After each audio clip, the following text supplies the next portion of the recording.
चार परिक्रमा कर ले तो आपको प्राप्त हो जाएगा।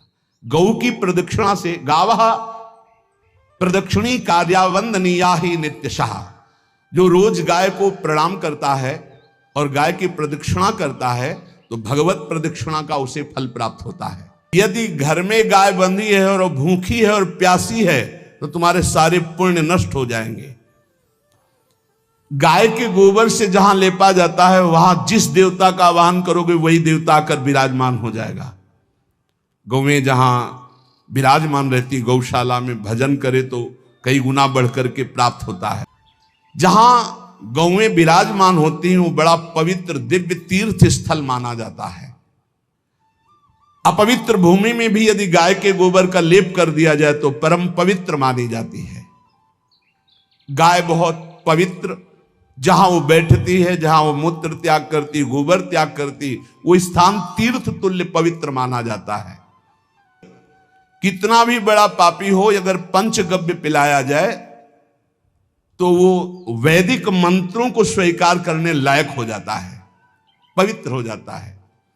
पंचगव्य में पांचों चीजें गाय की होती हैं: गाय का मूत्र, गाय का गोबर, गाय का दूध, गाय का दही और गाय का घी। ये पांचों मिलाकर पंचगव्य पिलाया गया था। पहली बार जब वैदिक मंत्र दिया गया था तो पंचगव्य बनवाया था गुरुदेव भगवान ने संन्यास, और वो पिलाया था। ये पंचगव्य पिलाने से अपवित्रता का नाश होकर पवित्रता का संचार होता है। इसलिए धन्य है उनका जीवन जो गौ सेवा परायण है भगवत भाव से। गाय में साक्षात भगवान का भाव रखकर गौ सेवा करते हैं। गाय बंदी हो घर में, वो प्यासी है और भूखी है, तुम्हारे सुकृत नष्ट हो जाएंगे। तृषिता गौर गृहे बद्धा, क्योंकि तुम्हारे पास है, सेवा करना चाहिए। यो वै गाम प्रतिसिद्धेन्तो चरंतिम च स्वतरणम नरहा तस्य पूर्वे च पितरः कंपन्ते पतनोन्मुखा। यदि गाय हरी हरी घास चर रही कहीं और तुमने डंडा ऊपर प्रहार किया, लाठी मारी, तो तुम्हारे पितर खोपड़ी के बल नरक जाने के लिए तैयार हो गए। ये लिखा है कि जो प्रतिदिन अग्रग्रासे परोभावा कर्तव्यो भक्ति तोन्वहम अकृत्वा स्वयं आहारम कुर्वम नापनोति दुर्गतिम।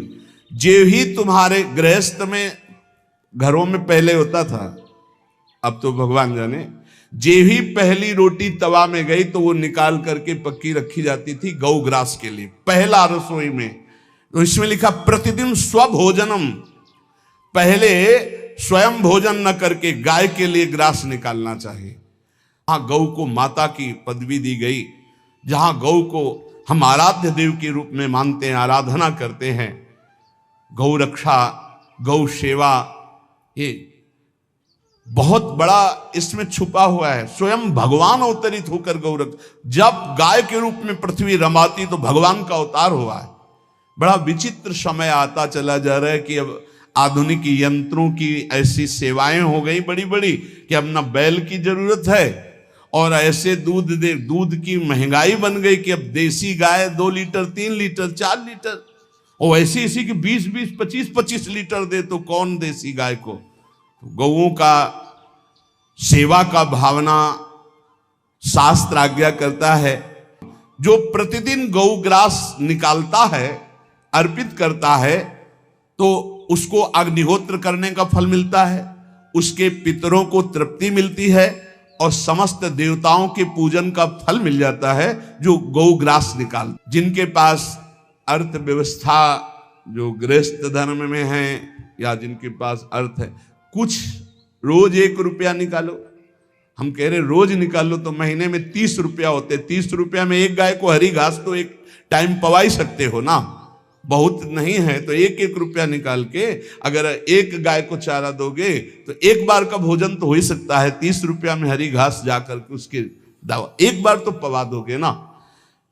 अग्रग्रासे परोभावा कर्तव्य भक्ति तोन, हम भक्ति पूर्वक गाय को 1 ग्रास भोजन में 1 रोटी तो निकालना चाहिए गाय के लिए, ऐसा शास्त्र आज्ञा कहता है। जो ऐसा करता है तो अकृत्वा स्वयमाहारम कुर्वन् नाप्नोति दुर्गतिम, अपने आहार से 1 रोटी निकालकर गाय को देता है और स्वयं 3 रोटी भले पाले, 1 रोटी गाय को दे दी, तो बोले उसकी दुर्गति नहीं होगी, अर्थात उसके अंदर भाव बढ़ता चला जाएगा, वो भगवान की भक्ति में होगी। जो सदैव गौ सेवा करता है, उसके डांस मच्छर हटाता है, स्नान कराता है, पीठ में हाथ फेरता है, उसके पूर्वज जो पितर होते हैं वो नाच पड़ते हैं, उनका मंगल होना शुरू हो जाता है कि हमारे वंश में गौ सेवक पैदा हुआ, बड़ा भाग्यवान है और वो गौ के द्वारा हमें तार देगा, ऐसा भाव। गौ सेवा हमारे सनातन धर्म में बहुत बड़ा स्थान गौ सेवा का। तो मूर्ख मनुष्य जैसे अब गाय दूध नहीं दे रही, मार डंडे डंडे मार रहे हैं, इंजेक्शन लगा रहे हैं, ऐसे वैसे कर रहे हैं, उसको ताड़ना दे रहे हैं। तो बोले जो मूढ़ बुद्धि मूर्ख मनुष्य यो वही ताड़ते यष्ट्याधेनुम मर्त्यो विमूढ़धि, वो गाय को लाठी से मारता है, डंडे से मारता है, हाथों से मारता है, तो धर्मराजस्य नगरेशा याति करवर्जिता। धर्मराज जी पहले अपने नरक में ले जा करके उसके कहते थोड़े थोड़े तिल तिल करके पहले इसके हाथ काटो, मरना है नहीं वहां, अब आराम आराम से थोड़े थोड़े पहले हाथ वर्जिता है, इन्हीं हाथों से गाय को मारा था ना, तो ऐसे थोड़ा थोड़ा काटा जाता है उसके हाथ। गौ सेवा का धन सिर्फ गौ सेवा में ही लगना चाहिए। आप गौ सेवक है, दूध पान कीजिए, रोटी खा लीजिए, लेकिन गौ सेवा का अर्थ आप अपने वासनाओं की पूर्ति में, अपने मनोरंजन में या अपने मन के संकल्प भावना में नहीं पूरी कर सकते। गौ सेवा के लिए ही पूरी कीजिए। गौ के वास का निर्माण, गौ के भोजन की व्यवस्था, वो दूध दे ना दे, वो कैसी भी अवस्था में हो, उसकी सेवा परायणता, उसके लिए सेवक रखना, सेवकों को भी सुख प्रदान करना, लेकिन स्वयं कभी गौ के सेवा के लिए आए हुए धन का स्वयं के लिए भोग न करना और निरंतर भजन रखना, उसे परम पद की प्राप्ति हो जाएगी। जो गौ के शरीर को स्नान कराता है, गौ के शरीर को कीट आदि से, मच्छर आदि से रक्षा करता है और खूब अच्छा अच्छा पदार्थ गौ को, केवल दूध के लोभ से नहीं, ये हम गौ सेवा की बात कर रहे हैं, ये कि नहीं वहां 10 लीटर दूध देती तो हाथ फेरो, जब दूध नहीं देती है तो चारा भी ठीक से नहीं दे रहे, और उसके ये स्वार्थी हो, गौ सेवा का बात नहीं, वो दूध का लोभी केवल व्यापार की बात करता है। गौ सेवा का तात्पर्य है गौ सेवा केवल, खूब बछड़े को पिला दिया प्रसाद रूप से, जो दूध मिला उसका अपने सेवन की, वो बात तो अलग है। अब बछड़े को तो जरा सा केवल पिन्हाने के लिए कर दिया और खूब सारा दूध लीटर में नाप करके जा रहा है, और उस समय तक तो खवाओ पियाओगे ही खूब अच्छे से, उसके बाद जब दूध देना बंद किया तो उसका आदर सत्कार खत्म, खोल के बाहर ऐसे वो प्लास्टिक खाते घूम रही है,